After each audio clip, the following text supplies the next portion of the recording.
Boa tarde, pessoal. Iniciando aí mais uma aula, né, sobre o Japão.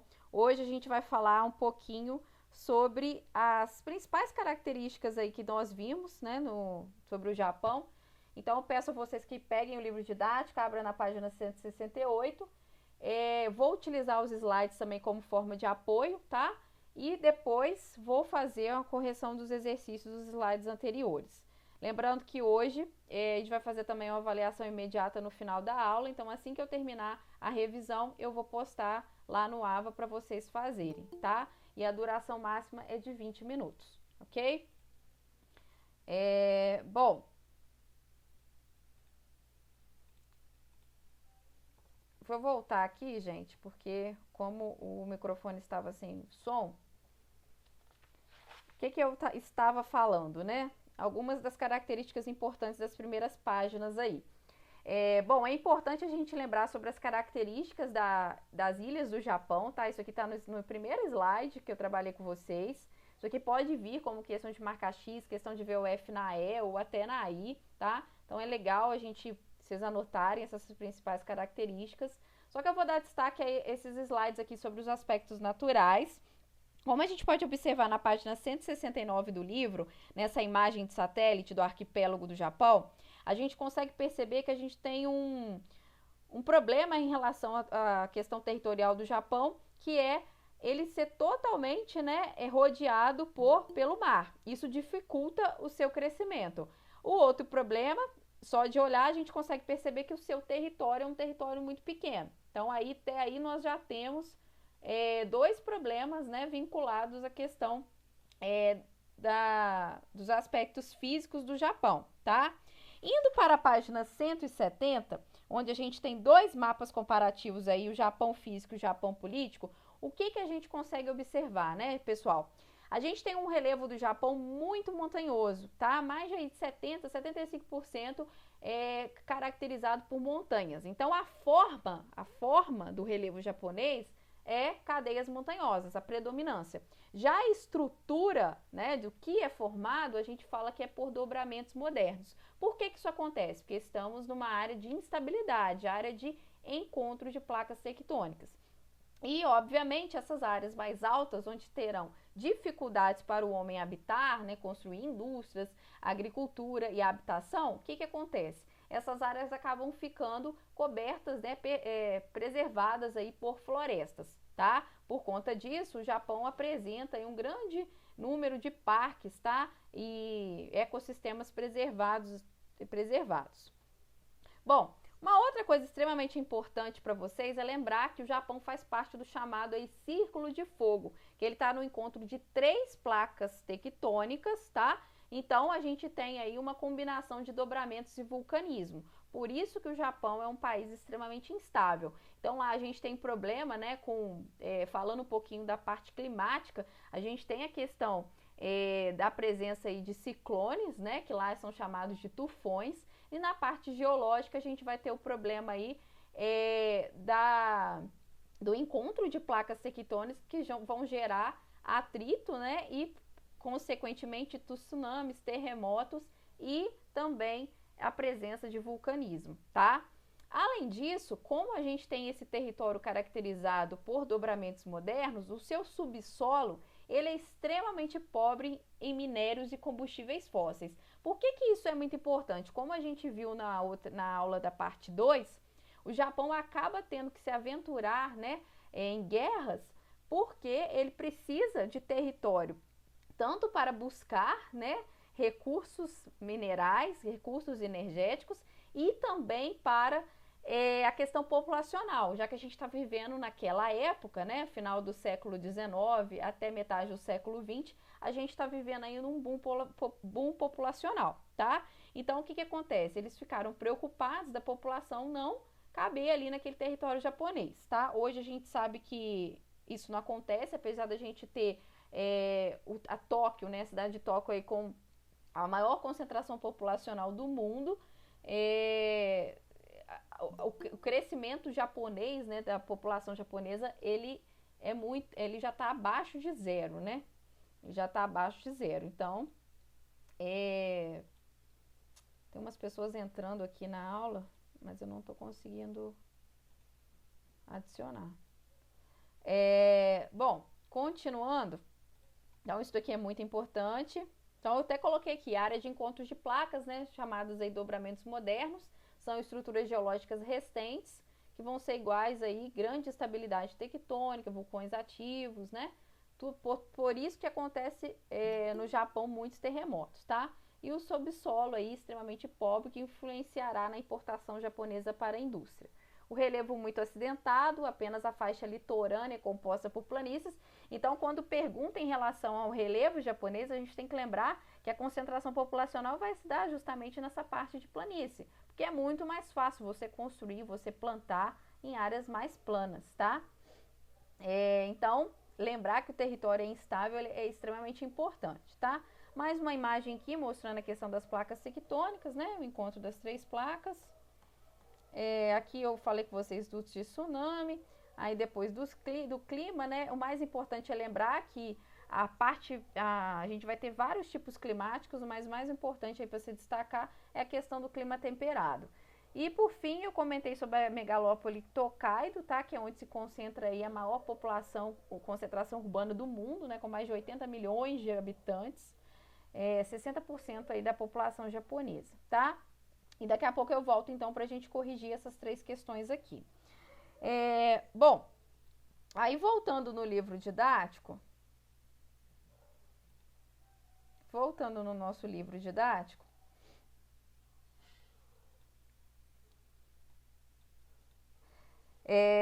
página 170, a extraordinária indústria japonesa. Acompanhem comigo aí, por favor. Na primeira metade do século XIX, a agricultura ainda era a principal atividade econômica do Japão. Politicamente, o país mantinha-se isolado, opondo-se a qualquer aproximação com a civilização ocidental. Então, o que acontece? A gente já começou a ver aí a parte 2 do Japão, né? Quando a gente falou lá das etapas históricas do crescimento, tá? Então, eu vou deixar aqui aberto. Então, a gente estudou, falei com vocês sobre a importância do Matthew Perry, né? Para abrir o Japão ao comércio externo. Então, vamos dar uma lida aqui, que eu já falei sobre isso aí nos slides, tá? Vou deixar aqui, ó, a figura do imperador Mitsuhito aí, que vai ser muito importante, né? Ó, deixar nesse slide aqui. Em 1853, Matthew Perry, oficial da Marinha dos Estados Unidos, conseguiu, por meio de um tratado com o governo militar japonês da época, autorização para que navios estadunidenses atracassem em portos japoneses. Esse fato estimulou o comércio entre os 2 países e mostrou ao Japão a possibilidade de se abrir para o mundo, o que começou a se tornar realidade em 1868, quando o imperador Meiji assumiu o trono e reestabeleceu o poder imperial no país. Então a gente tem que lembrar, né, que a gente em 1854, ali depois de 1850, quando a gente tem esse projeto de imperialista americano, os americanos chegam no Japão e encontram um país com característica feudal, um país isolado, tá? Então, o que acontece? Eles se perguntam, né, por que esse país se manteve isolado durante tanto tempo? E a população começa a perceber um choque, né, cultural, né? Um choque mostrando o seguinte, como eles estão muito mais desenvolvidos que nós, né? Então, aí vai surgir, né, a figura do imperador Mitsuhito, tá? Tá aí na imagem para vocês, PowerPoint, e que vai começar aí a primeira fase importantíssima do Japão, que é a chamada Era Meiji. Então, pessoal, tem que saber Era Meiji? Tem que saber Era Meiji, isso vai cair na E de vocês, tá? Então, já marca um asterisco aí para depois vocês estudarem, tá bom? Então, vamos para a página seguinte, já vamos para o segundo tópico aí, página 171, né?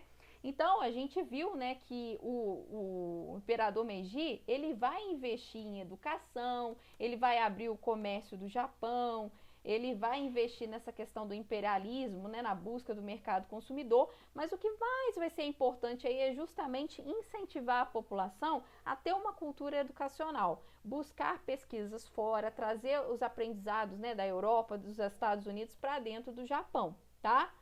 Então, no final do século XIX, o Japão transforma-se aí na primeira potência asiática. Vamos dar uma olhada nisso no livro.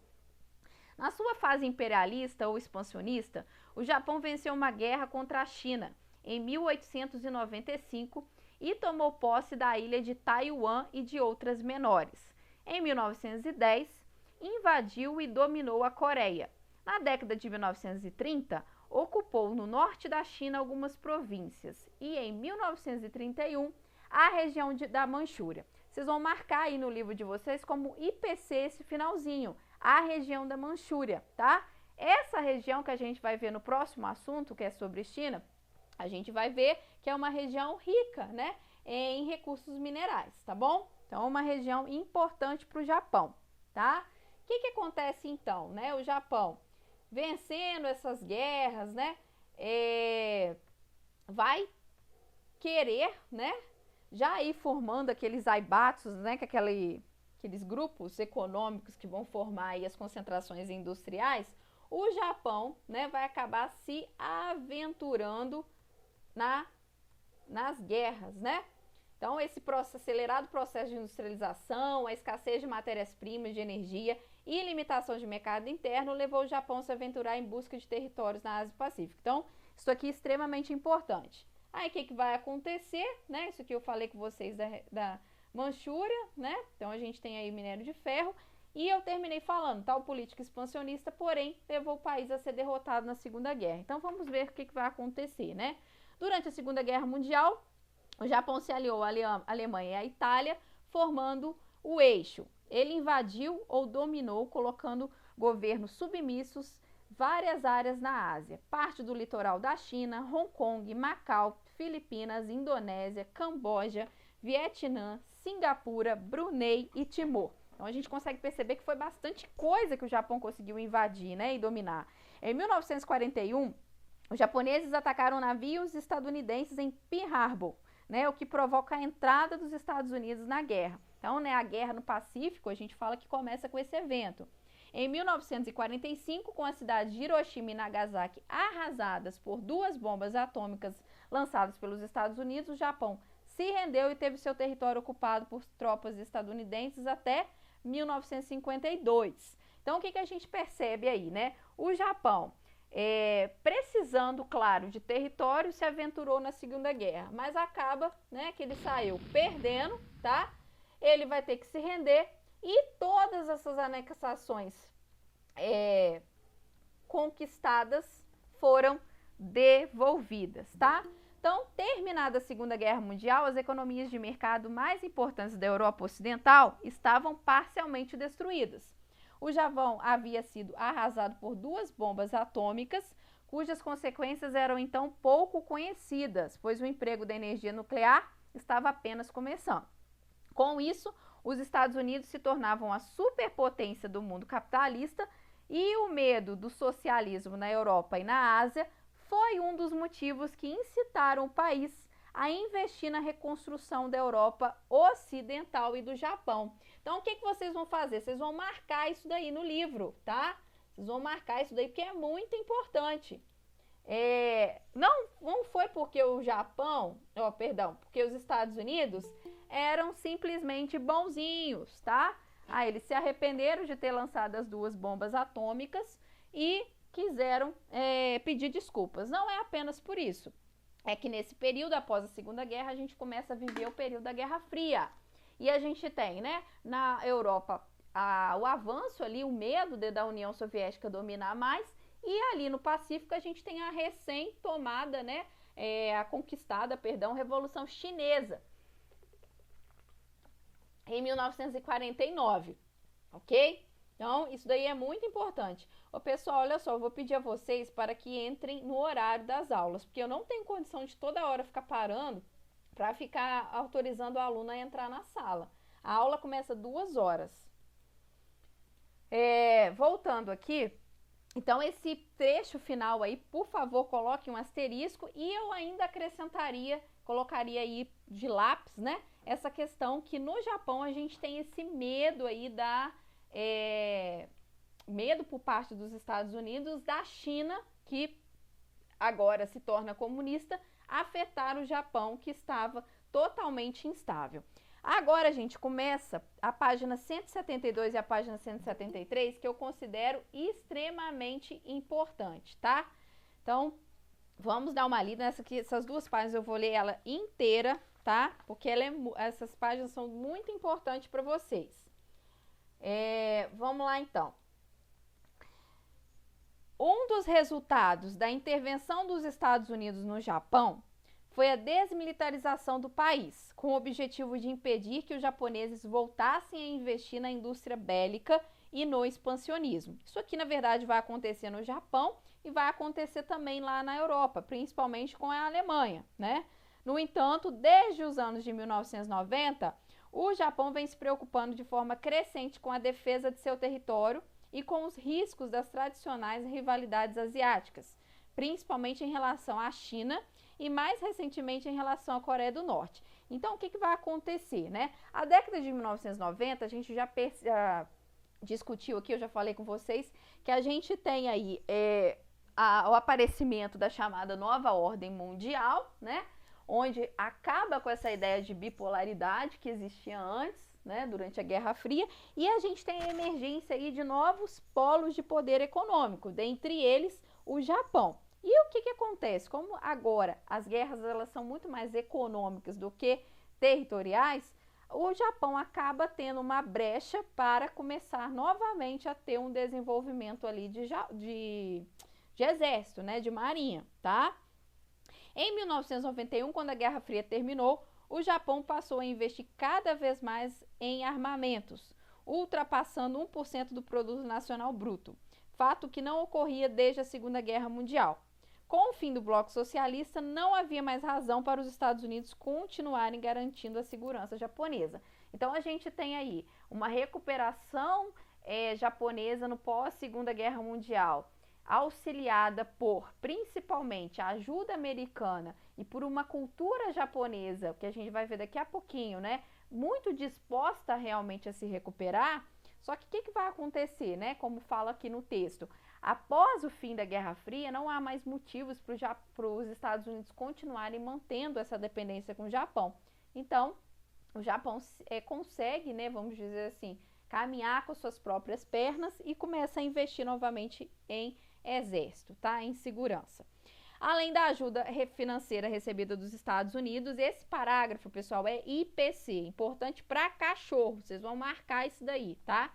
Além da ajuda financeira recebida nos Estados Unidos, dois fatores foram fundamentais para que a economia japonesa voltasse a crescer rapidamente depois de 1945. Aí vem uma pergunta lá na prova, né? Como que o Japão, né, se recuperou do pós-guerra, né? O que aconteceu? Tá a resposta aqui. Um deles foi uma reforma agrária promovida pelas tropas estadunidenses que criou milhares de pequenas propriedades produtivas no país. O outro foi o resgate dos valores, esse aqui é importantíssimo.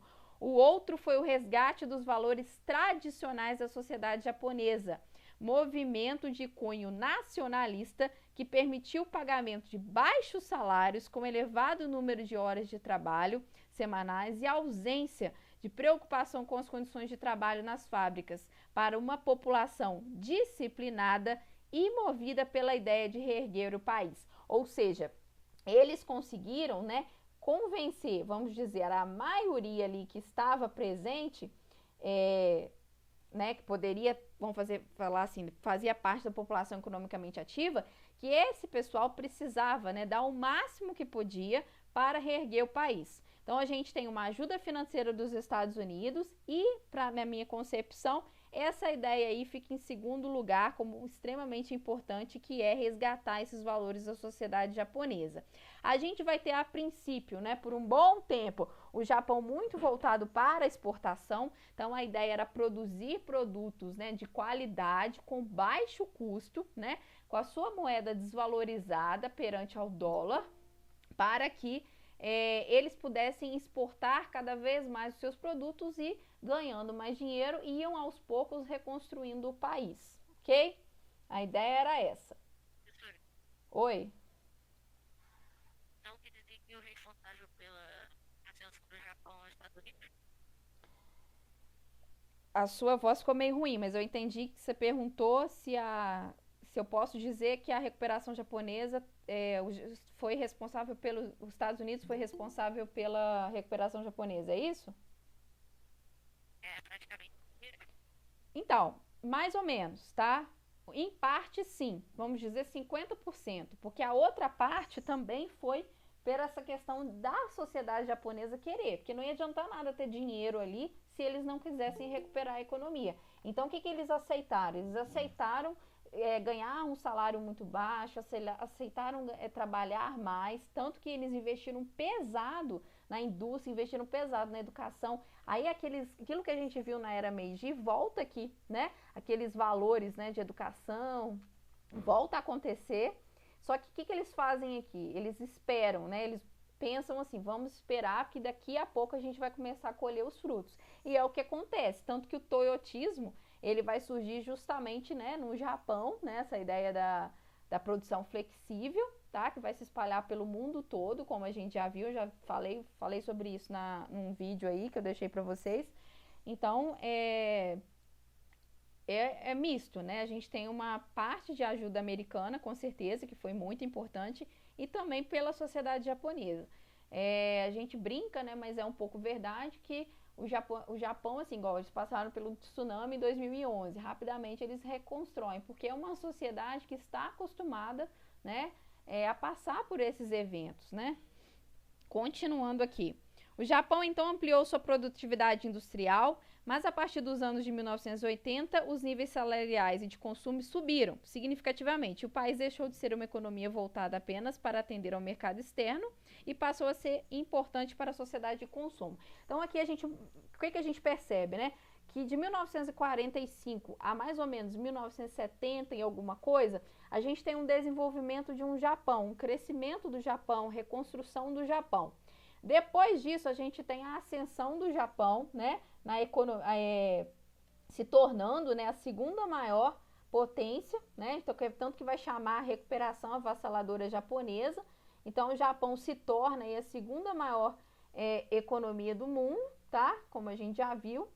E isso daqui é muito importante para o Japão, e a partir daí o que eles fazem? Bom, agora que a gente atingiu esse status, vamos começar a investir em nós. Então eles começam a diminuir as horas de trabalho, começam a aumentar o salário e começam a produzir também para o mercado interno, tá? Então aqui a gente tem uns tópicos, né, de alguns valores japoneses aí que podem ser identificados nas políticas trabalhistas. Eu não vou ler isso aqui para vocês, tá? Mas a gente tem que, vocês podem escrever aí do lado que com certeza o crescimento do país ele foi impulsionado pelas exportações, tá? Que se não fosse essas exportações, tanto que a gente vai ver a mesma coisa acontecendo na China, o Japão não teria conseguido dinheiro suficiente, tá, para reerguer o país. Cabe destacar o papel estratégico do Estado no desenvolvimento industrial do Japão. Ao contrário dos Estados Unidos, cujos governantes, salvo em momentos de crise ou de guerra, quase não intervêm na economia e deixam cada empresa fazer sua política particular de investimentos e pesquisas, né, a ideia do liberalismo econômico, o governo do Japão procura coordenar a política industrial de sua economia. Então a gente tem uma intervenção total do Estado na economia. O Estado japonês investe pesadamente na educação pública de ótima qualidade, que garante mão de obra qualificada para as empresas, e na pesquisa tecnológica, além de exercer um papel ativo na conquista dos mercados externos, na proteção industrial da indústria nacional. Então isso daqui a gente consegue perceber tanto na era Meiji quanto na pós-Segunda Guerra. Claro que a questão industrial ela é mais marcante após a Segunda Guerra, tá? Mas na era Meiji também ocorreu, né? O Japão apresentou, de 1955 a 1973, um extraordinário crescimento da produção industrial, com níveis acima dos obtidos na Europa Ocidental e nos Estados Unidos. Nesse período, sua taxa média de crescimento anual foi superior a 10%. A economia japonesa foi a que mais cresceu no mundo na segunda metade do século XX, especialmente nos anos 1950 até 1990. Então, a partir de 1990, a gente tem aí, né, a questão do crescimento dos tigres asiáticos, o aparecimento da China, que na década de 2000, né, em 2010 principalmente, a China supera, né, o Japão e passa para a segunda maior economia do mundo, tá? Então, Tá, isso no último parágrafo aí, né? A China substituiu o Japão como o país que mais cresce continuamente no mundo desde os anos de 1980, ultrapassando a produção industrial japonesa e estadunidense em 2010, tá? Em 2018, o Japão era a terceira economia do mundo e em 2017 o PIB do país foi de aproximadamente 5 trilhões de dólares. Então a gente tem essa estagnação econômica na década de 90, ocasionada também, né? Eu deixei uma folha para vocês no slide falando sobre isso, né? Causada principalmente aí pelo aparecimento das novas potências, principalmente a China e os tigres asiáticos, a questão também que a década de 90 foi uma década de retrocesso mundial, tá? Várias economias do mundo entraram em crise, não foi só o Japão, e acabou se formando, né, uma bolha imobiliária dentro do Japão também, tá? Aquela questão, né? Muita gente pegando, o negócio tá indo bem, as pessoas vão pegando empréstimo. Aí, de repente, começa uma crise e você não tem como pagar. Então, os bancos começaram a entrar em dívidas, tá? Então, isso aqui aconteceu também no Japão. Bom, continuando na página 174, a gente tem a questão desenvolvimento e poluição. Claro, gente, isso daqui é óbvio, qualquer local, qualquer lugar, né, que você for estudar a questão de desenvolvimento, infelizmente, o desenvolvimento ele está sempre atrelado à questão da poluição, tá? Um exemplo até essa questão, né, do lixo, né, produção de lixo, a questão da água, tá? E alguns outros exemplos aí. Tecnologias e bens de consumo também é bem importante, tá? Esses também podem marcar como IPC. A partir dos anos de 1970, a situação econômica altamente favorável. Peraí, só um minutinho. Altamente favorável do Japão começou a mudar por uma série de razões. Então, o que vai acontecer, né? A desvalorização do dólar em 71 e a subida do iene. Então, como eu falei com vocês, antes disso, o Japão mantinha a ideia de deixar o iene desvalorizado em relação ao dólar. Isso fazia com que os seus produtos chegassem no mercado externo com um valor pequeno, valor baixo, tá? Isso, como o mercado era voltado para exportação, isso favorecia o mercado japonês, tá? Então, até 1970, 75, a gente teve um favorecimento aí muito grande das exportações. Após isso, as exportações começam a diminuir. Então, nós temos dois motivos aí. A questão deles começarem a querer investir no mercado interno e o segundo motivo, que na verdade eu acredito que seja até o primeiro, é a questão do dólar ter perdido o valor também, tá? Então, o que acontece? Se o dólar está com o mesmo preço, o dólar está com o mesmo preço, não. Se as mercadorias americanas estão com preços muito parecidos com as mercadorias japonesas, você, por exemplo, americano não vai deixar de comprar um produto americano para comprar um produto japonês, tá? O preço do barril do petróleo aumentou muito a partir de 1973, passando a pesar na balança comercial do Japão, que não conta com reservas próprias e importa enorme quantidade de fonte de energia, que a gente já sabe, né, que é por conta do seu subsolo, né, pobre em recursos minerais e energéticos, porque o seu relevo é um relevo recente, tananã, tananã, tananã, já falei isso 1000 vezes, né? Então, tem que colocar aí, põe um asterisco e escreve, né, para lembrar baixa quantidade de recurso natural.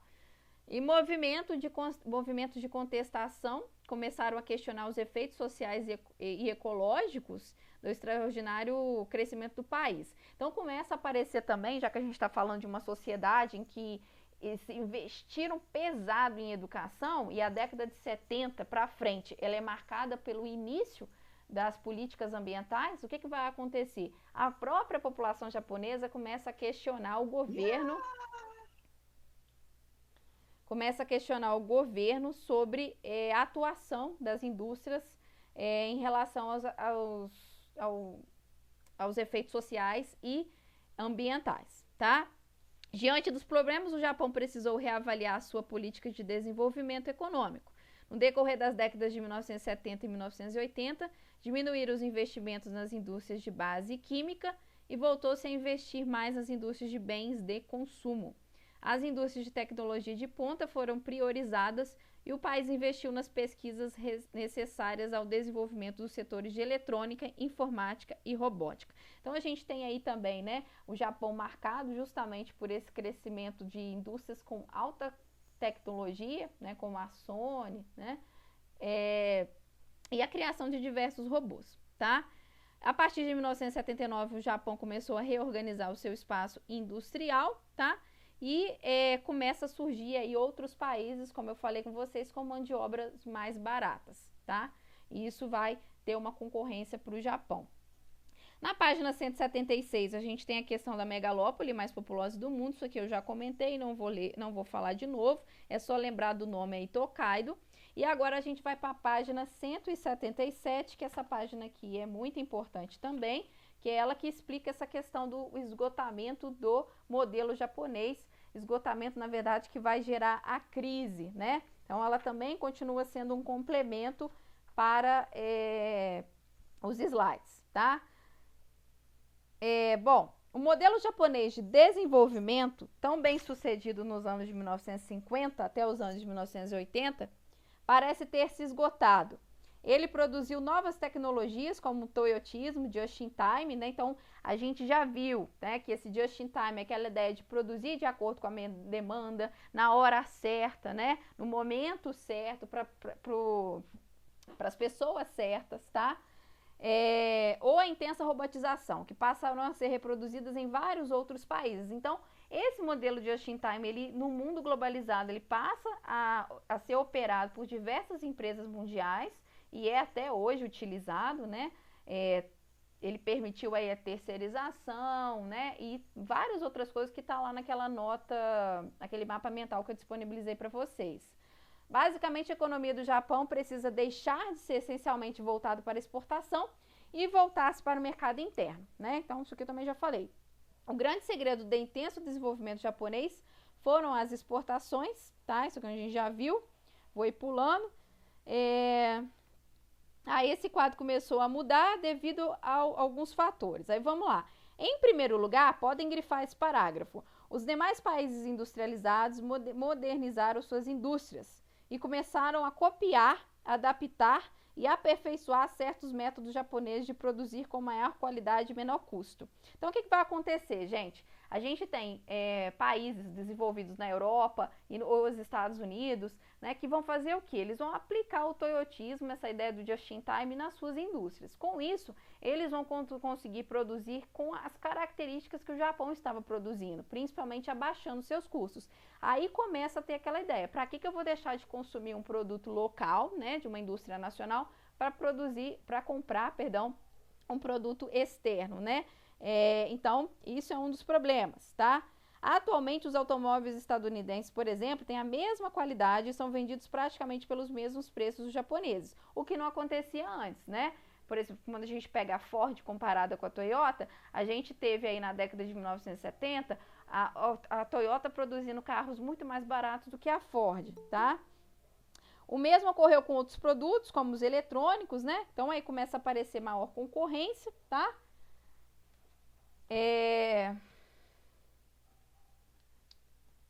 Pessoal, olha a hora, hein? 2h44 entrando na aula.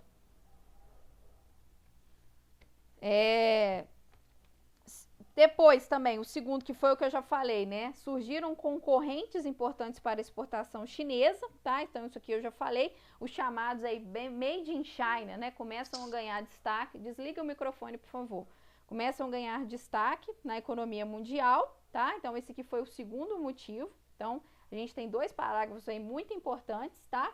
E, por fim, lá na página 178, a gente vai ter, né, a crise econômica de 2008, tá? Que mostra nesse gráfico aí, tá? Que vai fazer com que o Japão já não estava crescendo, aí que ele cai mesmo, né? A gente tem um crescimento negativo do Japão aí, tá bom?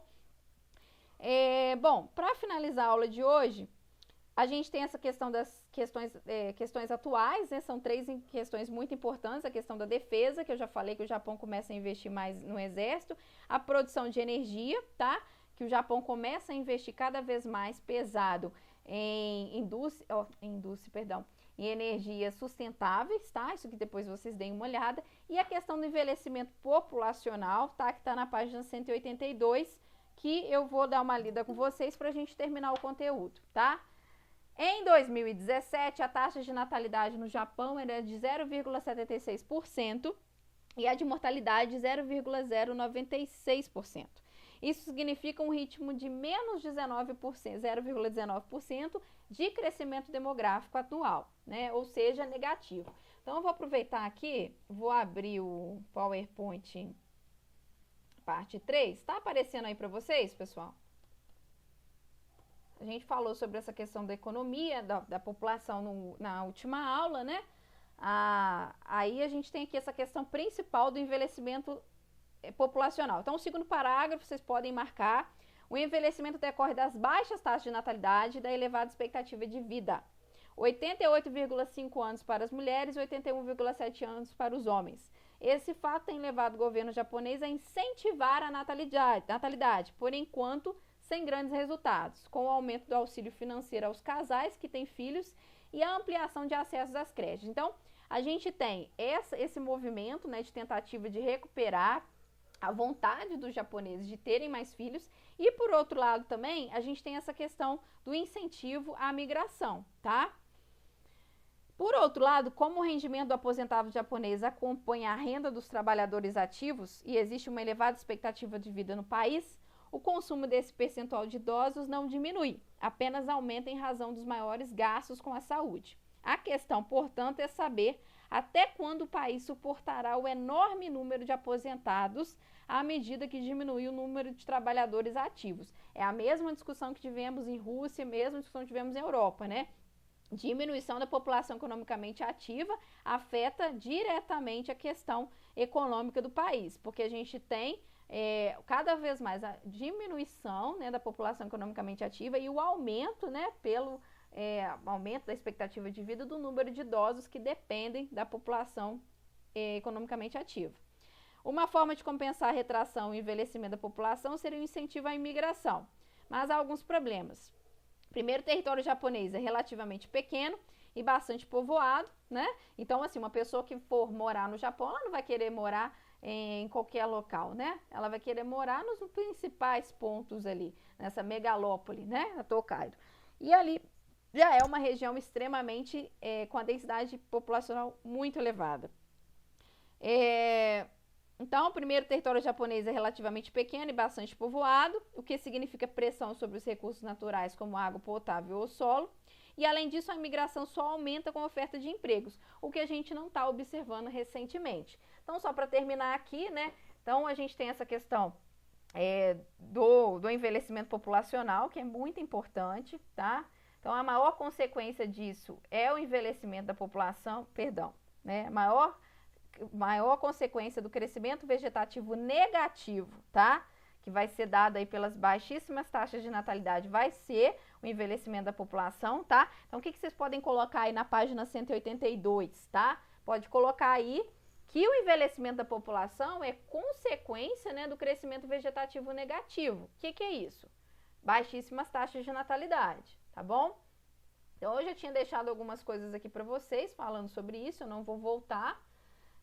E agora eu vou responder as dúvidas e fazer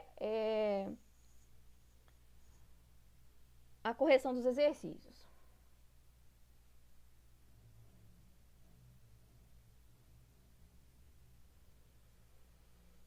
Ô, gente, quem começa a fazer gracinha aqui vai acabar se dando mal na prova, tá? E outra coisa, não é para ficar colocando palavrão aqui no chat, ok? Então, vamos lá. Começando aqui por esse slide aqui, né? Agora eu vou pedir a vocês para participarem da aula, tá? São 3 perguntas que eu deixei, né? Quais são os limitadores físicos para o crescimento econômico do Japão? Eu queria que alguém respondesse, por favor.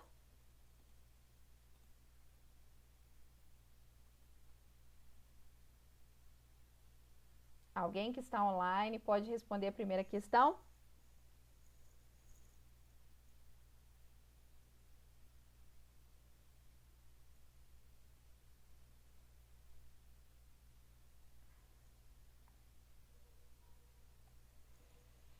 Bom, ninguém, né? Então acredito que todo mundo já sabe, eu posso pular para outra.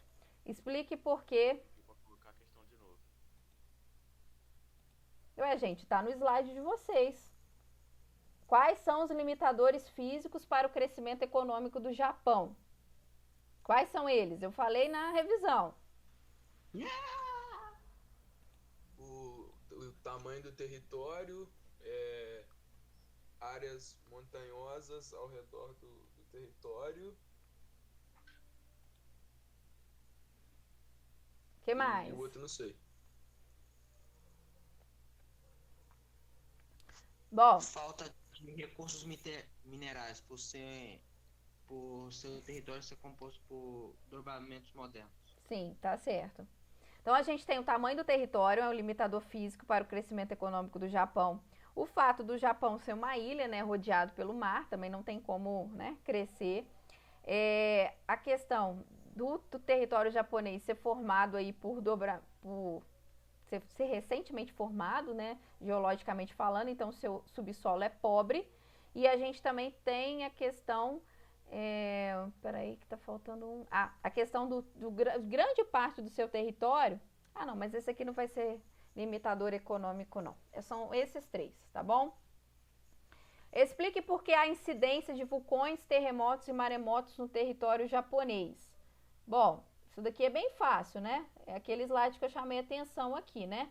A gente está numa área de encontros de placas, então é uma área de dobramento moderno de grande instabilidade.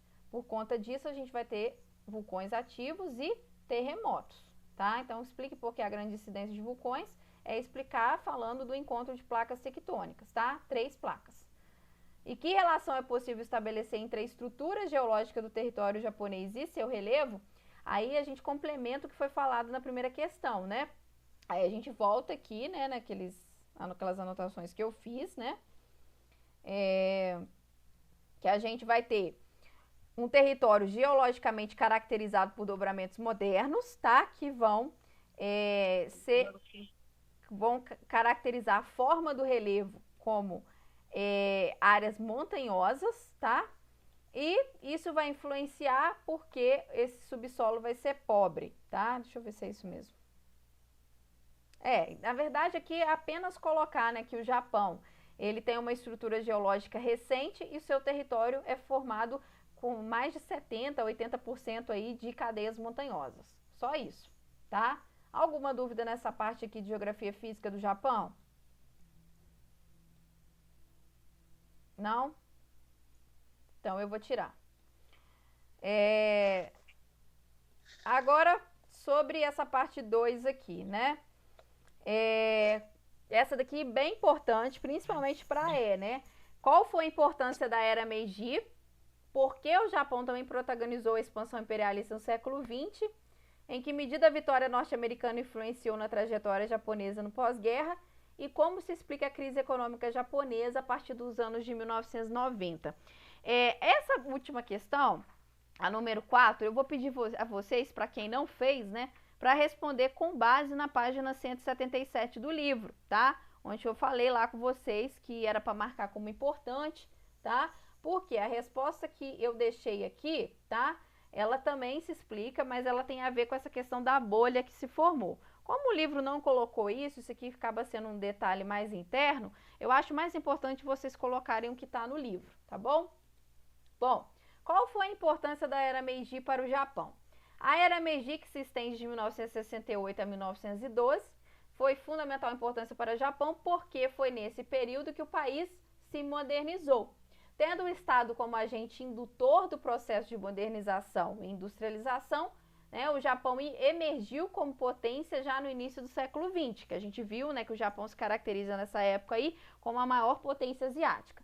Nesse período, o Estado encarregou-se de abrir o país ao exterior, de investir em educação, de implantar a infraestrutura necessária para a industrialização, de abrir as primeiras fábricas, né, que com o tempo foram vendidas aos clãs mais poderosos do país, e de investir aí na captação bélica, tá? Então, essa aqui é uma resposta, existem outras, né? No livro de vocês aí também tem, tá lá na página 170 e 171. Porque o Japão também protagonizou uma expansão imperialista no século XX, isso aqui tem a ver, né, com a escassez de matéria-prima, né? Então, no início do século XX, o processo de industrialização japonês deparou com um problema estrutural, que se não fosse resolvido, poderia inviabilizá-lo. a escassez crônica de matérias-primas e de fonte de energia, a limitação do seu mercado interno e a exiguidade das terras agricultáveis, né? Estava acabando já as terras agricultáveis. E ainda aqui, hoje, né, eu posso até acrescentar aqui mais uma coisa, que é justamente, eles estavam com medo de não ter território suficiente para a população. Na tentativa de solucionar esse problema, o Japão trilhou o mesmo caminho, já seguido pelos europeus e norte-americanos, e investiu o quê? Na questão do imperialismo, que foi o que eu falei com vocês que vai terminar aí na Segunda Guerra. A terceira pergunta, que não está aqui com resposta, não sei porquê, em que medida a vitória norte-americana influenciou na trajetória japonesa no pós-guerra, é que a vitória japonesa, vitória norte-americana, em primeiro lugar, ela destrói, né, o território japonês, tá? Então, o que vai acontecer a partir daí? O Japão, ele é obrigado a se tornar cada vez mais nacionalista, né, e ter aí essa garra, vamos dizer assim, os japoneses, né, para a reconstrução no pós-guerra. E, além disso, os norte-americanos acabam ajudando, né, o Japão com a ideia aí da reconstrução do país com medo, com o principal motivo, que era o medo do incentivo da influência chinesa, tá? Ali no território japonês, ok? Gente, alguém quer perguntar alguma coisa?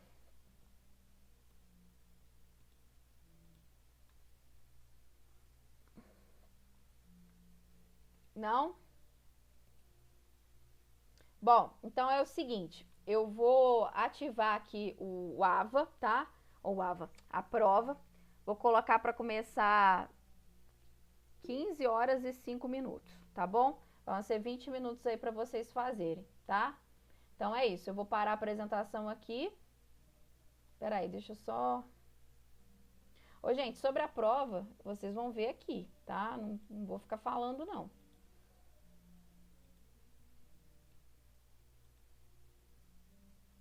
Então é isso, pessoal. Vou parar a gravação da aula aqui. Um abraço aí para vocês. Daqui a pouco eu deixo esse vídeo lá no AVA.